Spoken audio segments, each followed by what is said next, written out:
ঈদ মোবারক, ঈদ মোবারক, ঈদ মোবারক। আজকে পবিত্র ঈদ উল ফিতর।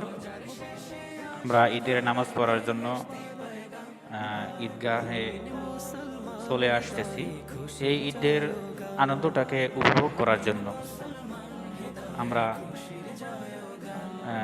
অনেকে ঢাকা থেকে এসেছেন, দেশের বিভিন্ন জায়গা থেকে গ্রামের বাড়িতে আসছেন। তেমনই আমরাও চলে আসছি গ্রামের বাড়িতে বাবা মা ভাই বোন আত্মীয় স্বজনদের সাথে নিয়ে ঈদ আনন্দ উপভোগ করার জন্য। তো ঈদ উল ফিতর এই আনন্দটা আমরা উপভোগ করব। হ্যালো ভিউয়ার, আসসালামু আলাইকুম। আমরা ঈদ উল ফিতরের নামাজ শেষ করে তিন ভাই মিলে এখন বাসার দিকে চলে যেতেছি। তো প্রথমে আমরা বিল্লালের অনুভূতিটা নিচ্ছি যে ঈদ উল ফিতরের নামাজ পড়ে তার অনুভূতি কি। আলহামদুলিল্লাহ, এখন ঈদ উল ফিতরের নামাজ পড়লাম সবাই তিন ভাই মিল্লা। বাড়ির রওনা থেকে বকুল ভাই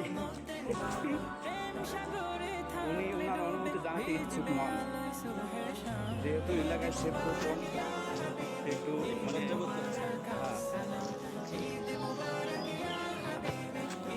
সবাই ভালো থাকবেন, সুস্থ থাকবেন। আল্লাহ হাফেজ।